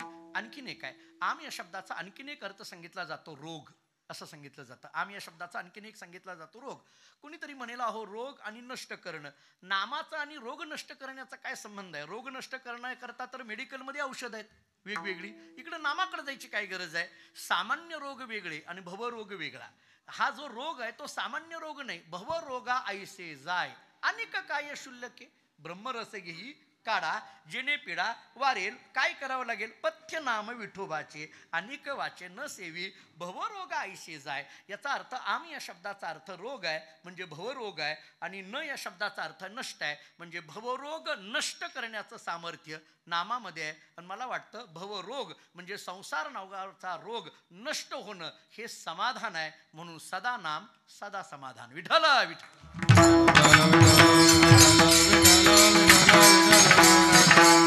तीन अर्थ झाले. काय? जीवाचा कच्चेपणा नष्ट करणारं हे नाम आहे, संसाराची गती नष्ट करणारे हे नाम आहे, भवरोगालाच नष्ट करणारं हे नाम आहे. आणखीन एक अर्थ सांगितला जातो. आम या शब्दाचा आणखीन एक अर्थ असा सांगितला जातो अहंकार. आणखीन एक अर्थ सांगितला. जवळजवळ 11 अर्थ केलेले आहेत. मला आता सगळे एवढे उपस्थित नाही आहेत पण 11 अर्थ केलेत. मला एक 2-4 अर्थ लक्षात आहेत तेवढे सांगतो. आम या शब्दाचा आणखीन एक अर्थ केलाय अहंकार आणि न या शब्दाचा अर्थ नष्ट म्हणजे आम म्हणजे अहंकार आणि अहंकार नष्ट करणारे हे नाम आहे आणि ज्या क्षणी अहंकार नष्ट होतो ती स्थिती समाधानाची आहे. म्हणून सदा नाम सदा समाधान असे करता येईल. आणखीन एक असं केलंय नामय इति नामः. हे करताना नाम काय आहे? नम्र करणारं हे नाम आहे आणि नम्र भाव अंतःकरणात येणं हे समाधान आहे. कारण नम्र झाला भूता तेने कोंडिले अनंता. या दृष्टीने जर विचार केला तर नम्रता येणं हीच खरी समाधानापर्यंत घेऊन जाणारी स्थिती आहे. त्यामुळे नाम हे या समाधानापर्यंत घेऊन जात असताना या 3-4 पद्धतीने विचार करता येण्यासारखा आहे. जीवाचा कच्चेपणा नष्ट करणारे हे नाम आहे म्हणून नाम समाधान. जीवाच्या ठिकाणी असणारी संसाराची गती नष्ट करणारे हे नाम आहे म्हणून नाम समाधान. जीवाच्या ठिकाणी असलेला भवरोग नष्ट करणारे हे नाम आहे म्हणून नामाने समाधान. जीवाच्या ठिकाणी असलेला अहंकार नष्ट करणारे हे नाम आहे म्हणून नामाने समाधान. नवे नवे जीवाला नम्र बनविणारे हे नाम आहे म्हणून नामाने समाधान अशा दृष्टीने विचार केला तर सदा नाम सदा समाधान असं करता येईल. महाराज एवढ्यावर थांबत नाहीत. सदा नामघोष करू हरिकथा असं म्हणतात. महाराज सांगतात याच्यातला मला असं वाटतं हा सदा शब्द दोन्हीकडे लावा. सदा नामघोष करू आणि सदा हरिकथा करू असं दोन्हीकडे घेऊया. सदा नामघोष करू सदा हरिकथा करू. बरं गंमत आहे इथं हरिकथा असा स्पष्ट उल्लेख केला महाराजांनी. इथं हरिकथा असा स्पष्ट उल्लेख का केला असेल कारण अलीकडल्या काळात कुणीही कुठलीही कथा करायला लागले म्हणून हरिकथा असं महाराजांना सांगावं लागलं. अरे करायची असेल तर हीच कथा करा. कथा याची बरी विठोबाची कथा सुख करी कथा मुक्त करी कथा याची बरी विठोबाची. या दृष्टीने विचार जर आपण केला तर सदा नामघोष करू हरिकथा परिणाम तेने सदा चित्ता समाधान. आणि या समाधानाच्या स्थितीमध्ये पोहोचल्यानंतर मग पुढची अवस्था काय तर या अवस्थेचा विचार करताना महाराज सांगतात आता मात्र सर्व सुख ल्यालो. अभंगाचं दुसरं चरण महाराज सांगतात सर्व सुख ल्यालो सर्व अलंकार सर्व सुख ल्यालो सर्व अलंकार सर्व सुख ल्यालो सर्व सर्व सुख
समाधान सर्व सुख ल्यालो सर्व अलंकार आनंदे निर्भर डुलत सो विठाला विठाला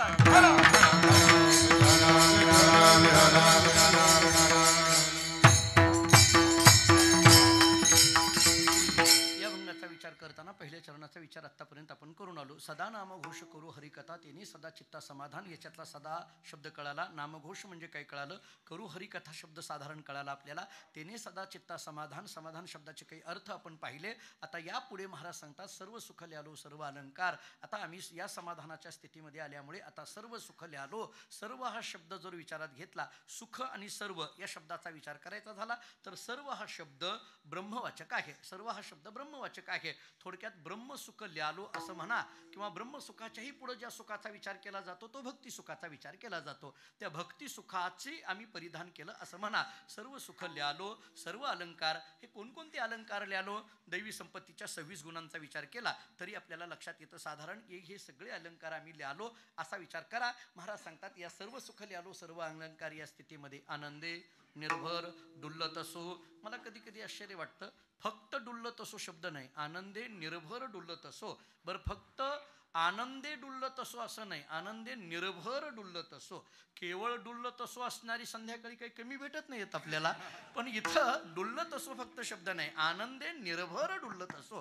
हा निर्भर शब्द का घातला असेल हो? निर्भर या शब्दाचा साधारण 2-3 अर्थ माझ्या डोळ्यासमोर आहेत. एक अर्थ सांगितलेला दिसून येतो आपल्याला, चिंता रहित होणं.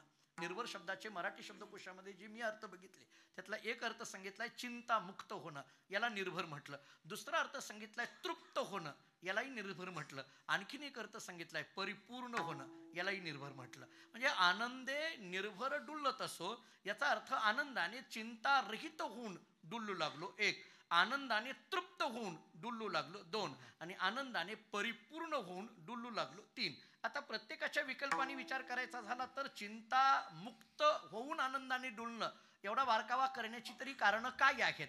कारण बऱ्याचदा जरी आनंदाने डुलणं असलं तरी त्याच्यातल्या चिंता गेलेल्याच असतील असं नाहीये. प्रपंचामध्ये माणूस डुलत असतो पण तो चिंता मुक्त आहे असं म्हणता येत नाही. पण परमार्थामध्ये जे डुलणं आहे ते चिंता मुक्त. बरोबर, महाराजांचे शब्द आहेत, अवघी चिंता वारली, असे शब्द आहेत ना. या दृष्टीने सुद्धा विचार करा. दुसरा एक विचार आपल्याला असा करता येण्यासारखा आहे की तृप्त होऊन, हा तृप्त शब्द पंचदशीच्या दृष्टीने निरंकुशा तृप्तीच्या दृष्टीने वापरलेला आहे. तृप्त होऊन डुलू लागलो, आनंदाने आम्ही तृप्त होऊन डुलू लागलो, असा एक विचार करता येईल. आणि तिसरा परिपूर्ण हा शब्द खूप महत्वाचा आहे. वैकुंठवासी प्रातस्मरणीय जगन्नाथांच्या कीर्तनात एक छोटं ऐकलं म्हणजे युट्यूबला कीर्तन. प्रत्यक्ष ऐकणं फार नशिबात नाही पडलं आमच्या, पण युट्यूबला जे थोडंफार ऐकलं, मी तर अनेक म्हणत असतो युट्यूबला थोडंफार ऐकलं म्हणजे थोडंफार युट्यूबला जे ऐकण्यासारखं आहे. म्हणजे अलीकडल्या काळामध्ये, नाहीतर अलीकडे फार गोंधळ येतात. तडका कीर्तन, आता ते कसं काय, कसलं कीर्तन असतं, काय असतं? हा, एका गायकाच्यात झालेलं लिहिलंय भयानक चाल. आता चाल कुठं भयानक असते का? एका म्हणणारा भयानक असेल पण म्हणजे एक उदाहरण, चाल कुठं भयानक असते का? काय आता हे युट्यूबला व्ह्यूज मिळाव्या म्हणून काय करतील लोक सांगता येत नाही. कसलीही थंबनेल टाकायला लागले. त्यांनी संप्रदायाची पायमल्ली किती होते हे लोकांच्या लक्षात येत नाही. परंतु आपण युट्यूबच्या माध्यमातून सुद्धा आपण जगाला काय देतोय, कारण संप्रदायाबद्दल परदेशामध्ये परराज्यामध्ये खूप आपुलकी आहे महाराज. लक्षात येत नाही बऱ्याचदा आपल्याकडे अतिपरिचयात अवज्ञ होते. महाराज मी काल, आपल्याला माहिती आहे, मी चेन्नईला गेलो होतो, गोविंदपुरमला, तिकडे गेलो होतो. काय महाराज बघण्यासारखं आहे, आपण आवर्जून एकदा सगळी जाऊया. तिथे एक विठ्ठल मंदिर बांधलेलं आहे, विठ्ठल रुक्मिणी मंदिर. कमीत कमी जवळजवळ 1.5 ते 2 कोटी रुपयाचं मंदिर आहे आणि 100 एकर मध्ये केलंय होते सगळं. 100 एकर जमीन त्या मंदिराकरता त्यांनी ॲक्वायर करून केलेलं आहे. तिथली गोशाळा 2000 गायी आहेत तिथं महाराज त्या गोशाळेमध्ये. ते विठ्ठलदासजी महाराज, आपल्याला नाव ऐकून आहात कृष्ण महाराज आपण. विठ्ठलदासजी महाराजांनी तिथं एवढं काम. आणि महाराज तिकडं तामिळनाडूमध्ये किंवा कर्नाटकामध्ये रथाला फार महत्त्व दिलं जातं. जसं आपल्याकडे पालखीला महत्त्व आहे तसं तिकडं रथाला महत्त्व देतं. तिथं रथ उत्सव केला जातो. महाराज त्यांनी जो रथ केलेला आहे, आम्ही काल सगळी इथली आपल्या पंढरपुरातली काही महाराज मंडळी गेलो होतो त्या रथ उत्सवाचं त्या उद्घाटन करण्याकरता. जवळजवळ 1 कोटी रुपये खर्च करून रथ तयार केलाय, पूर्ण सागवानी. दक्षिण आफ्रिकेतून त्यांनी सागवान मागवलेलं आहे. त्या रथाचे फोटो मी देतो महाराज आपल्याला. एवढा सुबक रथ केलेला आहे. आणि ते तमिळ माणसं, म्हणजे तमिळ लोकांना हिंदी सुद्धा जमत नाही, आपल्याला माहित असेल. ते एकतर तमिळ बोलतात नाहीतर इंग्रजी बोलतात, पण मराठीतले अभंग इतके गोड म्हणतात महाराज ते, इतकं. आणि पारू महाराज ते विठ्ठल विठ्ठल भजन तर एवढं गोड करतात. विठ्ठल भजनावर त्यांची अत्यंत प्रीती. कोणाच्याही मुखामध्ये जर गेलं आपण तर विठ्ठल विठ्ठल विठ्ठल आपल्याला दिसून येईल. म्हणजे तमिळनाडू कुठं, ते गोविंदपुरम म्हणजे चेन्नई, त्याच्या पुढं त्रिचीच्या पुढे आहे ते गोविंदपूर, अगदी समुद्राच्या काठावर, तिथं जवळ आहे ते. म्हणजे इतक्या दूर जर वारकरी संप्रदायाच्या विठ्ठल या नावाबद्दल त्यांच्या अंतःकरणात अतीव प्रीती असेल आणि खऱ्या अर्थाने विठ्ठल भजन असं असतं हे जर ते आम्हाला सांगत असतील तर आम्ही काय करतोय ही म्हणायची वेळ येते आमच्यावर कधी कधी. बऱ्याचदा आपण युट्यूबच्या माध्यमातून काही वेगवेगळी थंबनेल टाकतो, वेगवेगळे अंगविक्षेप करणाऱ्या गोष्टी आपण टाकतो, त्यामुळे संप्रदायाची पायमल्ली त्याच्यातून होते हे त्यांच्या लक्षात येत नाही. पण संप्रदायाला पाहणारा बाहेर वर्ग खूप मोठा आहे, त्याचं अनुकरण करणारा वर्ग खूप मोठा आहे. तिथं मी बघितलं जवळजवळ 1000-1200 लोक तिथं होते. प्रत्येकाच्या गळ्यात तुळशीची माळ होती महाराज, प्रत्येकाच्या गळ्यात तुळशीची माळ. आणि म्हणून इतकी सगळी मंडळी तितक्या लांब, जर त्यांना कसलंही भाषेचं ज्ञान नाही, ते त्याचे जे गणपती तुकाराम म्हणून त्यांची जी परंपरा तिकडले चालवतात, ते इथं पहिल्यांदा आले आणि त्यांनी तुकोबारांची गाथा इंग्रजीमध्ये समजावून घेतली. आणि महाराज तिकडं जाऊन एका बाजूला कमीत कमी एक 70 ते 80 तरुण मुलं आपल्या वारकरी गोड चाली म्हणतात आणि एका बाजूला 70-80 मुली टाळ घेऊन वारकरी गोड चाली म्हणतात. म्हणजे अशी तयारी तिथं त्यांनी केली. वारकरी चाली हे म्हणजे अधोरेखित करून बोलतो मी तीनदा. वारकरी चाली ते म्हणतात. म्हणजे कुठल्याही पद्धतीचं शास्त्रीय संगीत खरं तर कर्नाटकामध्ये, तामिळनाडूमध्ये अधिक प्रिय आहे, पण तिथं वारकरी संप्रदाय, वारकरी भजनातला खूप महत्त्व त्या मंडळींनी दिलेलं दिसून येतं. माझा मुद्दा काय, अण्णांच्या कीर्तनामध्ये मी ऐकलं, अण्णांनी एके दिवशी असं सांगितलं होतं एका कीर्तनात, मला आठवत नाही कुठं सांगितलं. अण्णा असं सांगतात की अपूर्ण वेगळं, पूर्ण वेगळं आणि परिपूर्ण वेगळं. अण्णा म्हणजे निर्भर या शब्दाला विचार करून म्हणतो, अपूर्ण वेगळं, पूर्ण वेगळं आणि परिपूर्ण वेगळं. त्यांनी असं सांगितलं की सामान्य जीव हा अपूर्ण आहे, मुक्त हा पूर्ण आहे आणि संत हे परिपूर्ण आहेत असं सांगितलं. सामान्य जीव हा अपूर्ण आहे, मुक्त हा पूर्ण आहे आणि संत हे परिपूर्ण आहेत. असं का? त्यांनी त्याच्या पुढे कोटी अशी केली, ज्याच्याकडे ज्ञान नाही तो अपूर्ण, ज्यांच्याकडे ज्ञान आहे तो पूर्ण आणि असलेलं ज्ञान जगाला देण्याचं सामर्थ्य ज्याच्याकडे तो परिपूर्ण. म्हणून मला असं वाटतं, आनंद नाही तो अपूर्ण, आनंद अनुभव ज्याच्याकडे आहे तो पूर्ण, पण असलेला आनंद जगाला जो वाटतोय तो परिपूर्ण. आनंदे निर्भर डुल्लत असो. विठ्ठल विठ्ठल.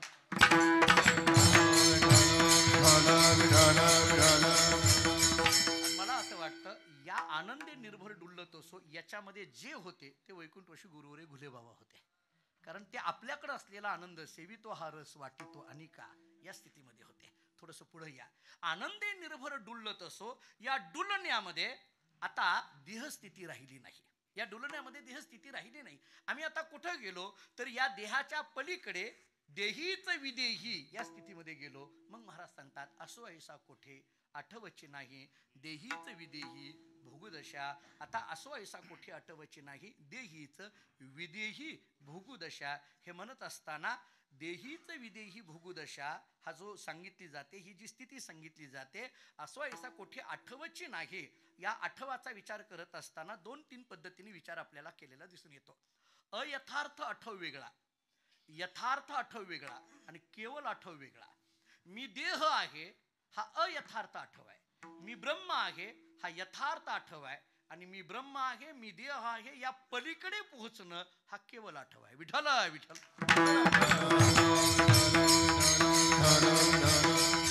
आठव नाठव गेले भावाभाव, झाला स्वयंमेव. मला माहितच होतं हे. मी आता तुमच्या हृदयातलं मला एवढं पण कळू नये का? फार नाही कळणार, पण एवढं तरी कळू नये का? आठव नाठव गेले भावाभाव, झाला स्वयंमेव पांडुरंग. या दृष्टीने जर विचार आपण केला, महाराज सांगतात, असो ऐसा कोठे आठवचे नाही, देहीच विदेही भोगुदशा. आणि या स्थितीमध्ये झाल्यामुळे आता या देहाकडून काहीही कर्म घडली तरी त्या कर्मापासून निर्माण होणाऱ्या पाप पुण्याचा संबंध आम्हाला लागत नाही. याचं कारण महत्वाचं अभंगाचं शेवटचं चरण. तुका म्हणे आम्ही झालो अग्निरूप, तुका म्हणे आम्ही झालो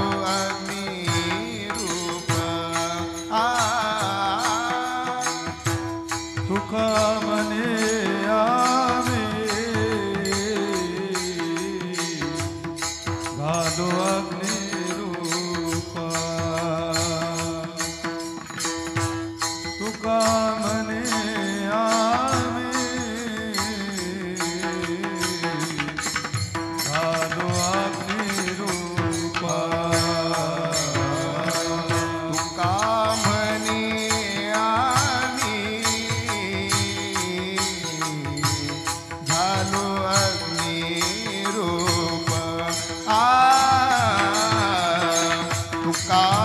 झालो अग्निरूप, तुका म्हणे आम्ही झालो अग्निरूप,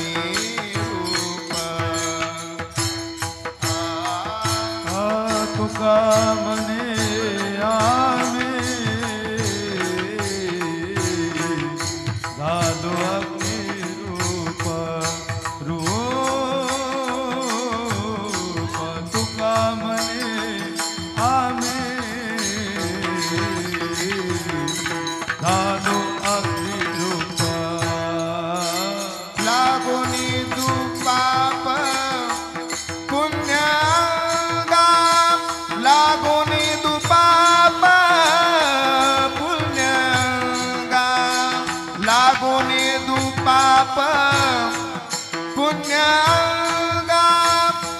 लागोनी दुपाप पुण्यगा सर्व सुखल्यालो सर्व अलंकार सर्व सुखल्यालो सर्व अलंकार लागोने दीपाप पुण्यागा लागोने दुपाप पुण्यागा लागोने दीपाप पुण्या लागोने दुपाप पुण्यागा सर्व सुखल्यालो सर्व अलंकार सर्व सुखल्यालो सर्व अलंकार आनंदे निर्भर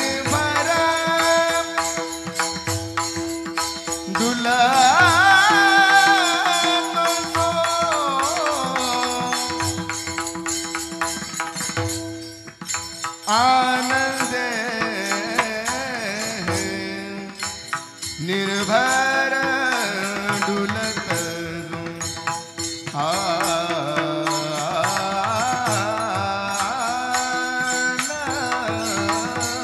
आनंदे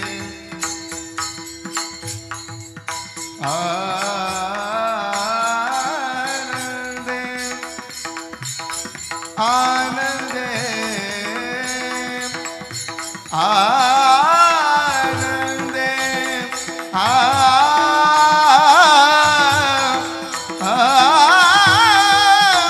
आनंदे निर्भर डुलत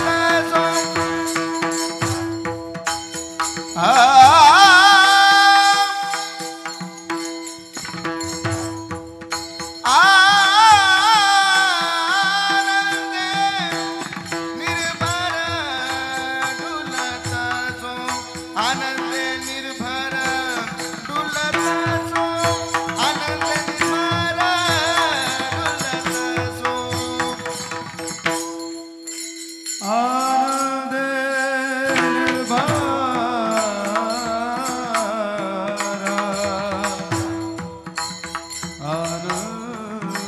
आनंदे आनंदी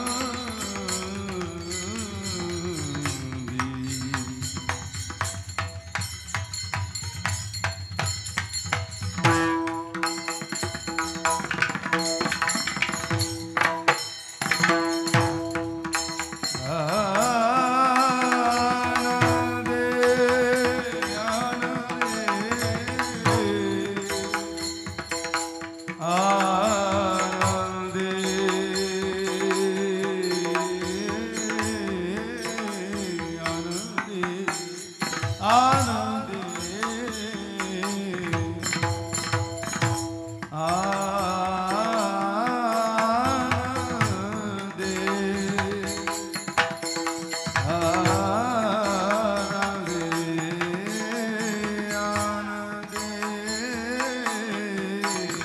आनंदे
सांगतात, आम्ही झालो अग्निरूप, त्यामुळे लागो नेदू पाप पुण्य अंगा. आमच्या अंगाला आता पाप पुण्य लागत नाही. याचं कारण आम्ही अग्निरूप झालो. अग्निरूप झालो या शब्दाचा अर्थ आहे ज्ञानस्वरूप झालो. म्हणजे आता कुठल्याही पद्धतीचं या शरीराकडून काहीही कर्म घडलं तर त्याचा आमच्याशी काही संबंध राहिला नाही. चौथी याची ठाई काहीच करणी नाही. या न्यायाने आता आम्हाला ते काही लागत नाही, पाप पुण्य लागत नाही. माझ्या मनामध्ये एक छोटा प्रश्न आहे, त्याचा एक विचार करणार आहे आणि लगेच इथं थांबणार आहे. मी आपल्या या भंगाचा विचार करत असताना तेने सदा चित्ता समाधान याचा थोडा विचार करून आलो. आनंदे निर्भर डुलत असो याचाही थोडासा विचार करून आलो. देहीच विदेही भोगदशा काय आहे याचाही थोडासा आपण विचार केलो. आता फक्त शेवटच्या चरणाचा विचार आपल्याला थोडा करायचा आहे. लागो नेदू पाप पुण्य अंगा, कारण आम्ही झालो अग्निरूप. एवढा आहे. माझा प्रश्न असा आहे, महात्मा, अग्निरूप या शब्दाचा अर्थ ज्ञानस्वरूप, महात्मा, काही आम्हाला पाप पुण्य लागत नाही. माझा प्रश्न असा आहे की पाप पुण्य लागत नाही, पण या शरीराकडून घडलेल्या कर्मापासून निर्माण होणारं पाप पुण्य गेलं कुठं? इथं लागत नाही, मान्य आहे. कारण निर्माण होऊन येदू असं नाही म्हटलं, लागून येदू म्हणजे अस्पर्शाधिकरणत्व असं सांगितलंय आपल्या ह्याच्यात जर बोलायचं झालं तर. त्यामुळे मग हे निर्माण झालेलं गेलं कुठं? महात्म्याच्या शरीराकडून घडलेल्या सत्कर्म अथवा दुष्कर्मापासून निर्माण झालेलं पाप अथवा पुण्य त्या महात्म्याला लागत नाही, कारण तो महात्मा ज्ञानरूप झालेला आहे. मग ते निर्माण झालेलं पाप अथवा पुण्य गेलं कुठं? प्रश्न लक्षात येतोय का? पहा, पुन्हा एकदा सांगतो. महात्म्याच्या शरीराकडून घडलेल्या कर्मापासून निर्माण होणारं पाप अथवा पुण्य त्या महात्म्याला लागत नाही. मग ते निर्माण झालेलं पाप पुण्य गेलं कुठं? याचं एका वाक्यात उत्तर असं दिलं जातं, ते पाप पुण्य महात्म्याला लागत नाही. त्या शरीराकडून घडलेलं पाप पुण्य त्या महात्म्याला लागत नाही. मग तिथं निर्माण झालेलं पाप अथवा पुण्य गेलं कुठं? ते पुण्य कुठं जातं? तर पुण्यवंत व्हावे घेता सज्जनाची नावे. जे त्या महात्म्याचं नामस्मरण करतात त्यांच्याकडे पुण्य जातं. आणि पाप कुठं जातं? त्या महात्म्याला जी नावं ठेवतात त्यांच्याकडे जातं. कळलं का? पहा, हे पाप तिकडं जातं आणि पुण्य तिकडं जातं. मग आपण ठरवायचं आहे महात्म्याची नावं घ्यायची का महात्म्याला नावं ठेवायची. ज्ञानेश्वर ज्ञानेश्वर माऊली नारायण माऊली द्वारा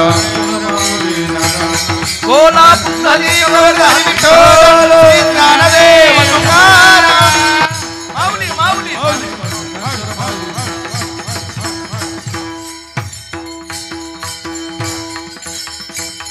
तुका म्हणे आम्ही झालो अग्निरूप, लागू निधू पाप पुण्यांगा, सर्व सुखले आलो सर्व अलंकार, आनंदी निर्भर डुलत असो या भंगाचा जेवढा विचार मला करता येणं शक्य आहे तेवढा करण्याचा प्रयत्न केला.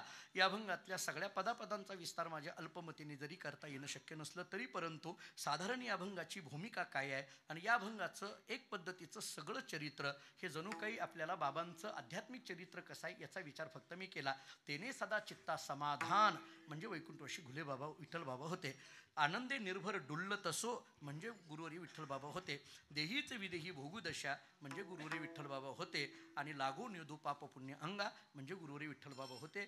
मी आपल्याला अनेक वेळेला मी म्हटलेलं आहे की आदरयुक्त भीती म्हणून त्या काळामध्ये जर कोणाला पाहिल्यानंतर सर्वांच्याच मनात येत होती तर ते घुले बाबा होते. मग ते आळंदी असो अथवा पंढरपूर असो. पंढरपुरामध्ये सुद्धा बाबा निघाले रस्त्याने की कोणी फडकरी मंडळी इथली असोत, विद्यार्थी असोत किंवा इथं चातुर्मासामध्ये असलेली मंडळी असोत, सगळ्यांनाच एक अंतःकरणामध्ये आदरयुक्त भीती असते. मला असं वाटतं की बाबांना बघितलंय आणि नमस्कार न करता कोणी गेलं असं कधीही पंढरपुरामध्ये कोणाबद्दल घडलं नाही. कारण पाया पडावं असे मोजकेच पाय होते आणि त्यातले एक पाय म्हणजे घुलेबाबांचे होते. त्यामुळे त्यांच्या चरणावरनं ज्यांनी ज्यांनी बाबांना पाहिलं अनुभवलं अशी सगळी मंडळी, उमेश महाराज आहेत, अरू महाराज आहेत, ही सगळी आता अलीकडे नवीन पिढीमध्ये एखाद्या वेळेस तुम्हाला जास्त नसेल कृष्णा महाराज तुम्ही, पण नवीन पिढीला जरी फारसं नसलं माहीत, जुन्या पिढीने मात्र त्यांना पाहिलेलं होतं, अनुभवलेलं होतं. आदरणीय महाराज आपण आहात, आपण त्यांना बघितलेलं आहे. त्यामुळे बाबांच्या पुण्यतिथीच्या निमित्ताने हा उत्सव या ठिकाणी संपन्न होतोय. एवढ्या लांबून दुरून आपण सगळी मंडळी इथं आलेला आहात. नामजप इथं मोठ्या पद्धतीने झेंडूजी महाराजांच्या या मठामध्ये हा मठ म्हणजे खानदेशाचं वैभव आहे महाराज. आणि या मठामध्ये हा उत्सव या ठिकाणी आदरणीय श्रद्धेय आरू महाराजांच्या नेतृत्वामध्ये उमेश महाराज आणि आपण सगळीजण, मी प्रत्येकाचे नामोल्लेख करण्यामध्ये वेळ घेत नाही, पण आपण सर्वांच्या उपस्थितीमध्ये हा उत्सव संपन्न होतोय. आपल्या सर्वांच्या चरणी नतमस्तक होतो. बाबांची कृपा, गुरुवरे बुधे बाबांची, विठ्ठल बाबांची कृपा आपल्या सगळ्यांवर राहावी अशी प्रार्थना करतो आणि याच ठिकाणी थांबतो. विठ्ठल जय जय.